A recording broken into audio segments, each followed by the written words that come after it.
We didn't know what she was going to do after high school. I spent 2 years worrying about it, but we had hoped and dreamed the same thing we did for our other children, that she become independent and find a job and grow up and have friends and be happy. We didn't know how that was going to happen. She has become very independent. I wasn't sure how she would adjust to living away from us. She had never been away from us. She had been with her sister one time when we went away for 5 days. She had stayed at a friend's house once. Other than that, she has never been away from us. So this was pretty huge. And Atsuko did an amazing job of orientation and bringing the incoming students down several times during the summer to get to know each other for a cookout. And then they did a sleepover that involved a midnight fire drill, which was very dramatic and wonderful. And by the time she came, she was ready.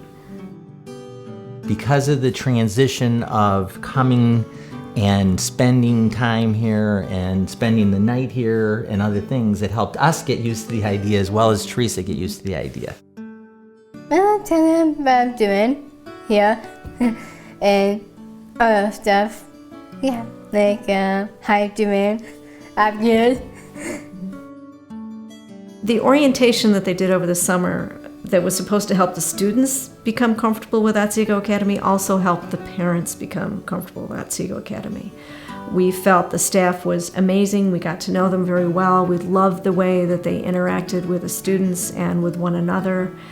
I actually talked with one of the staff last week. They came up to Utica to do the heart run and walk. And I just happened to say to one of the staff, "How do you like your job?" And she said, "I have never had a job that I like as much as this one. I get up in the morning and I can't wait to go to work." And she wasn't putting that on. It was a spontaneous, very enthusiastic answer. They love these students and they have fun with them. I like improving myself for being here. I like to do things in my room. I do my homework in there. I like drafts with PJ and Eric. They like what I like going out to movies, after dinner. Yeah.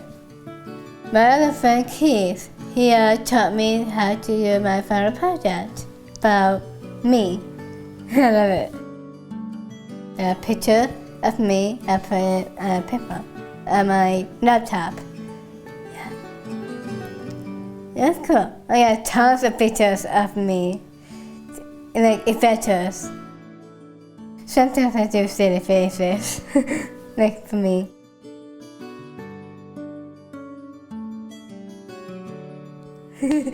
I do that. In a public school, and she had a great school, and they did a wonderful job educating her, but they cut her too much slack. They didn't have very high behavioral expectations. They assumed that because somebody had Down syndrome that they didn't have to follow the rules and be on time. And here the expectations are high. And she's learning that there are consequences when she doesn't do something she's supposed to do. She's being held to a higher standard socially and behaviorally, and that is going to lead to maturity. That's going to mean that she is going to be able to function in the world and not always need massive support.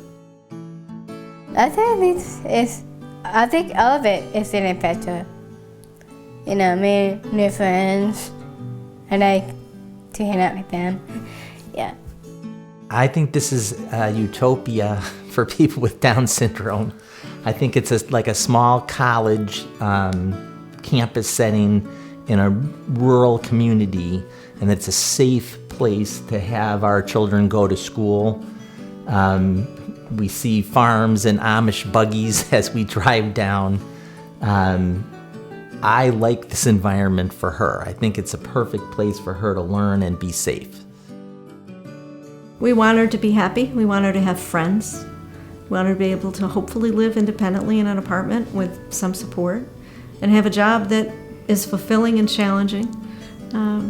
Theresa, however, wants to stay here forever. Well, they are proud of me. Is I proud of myself? Yeah, good question.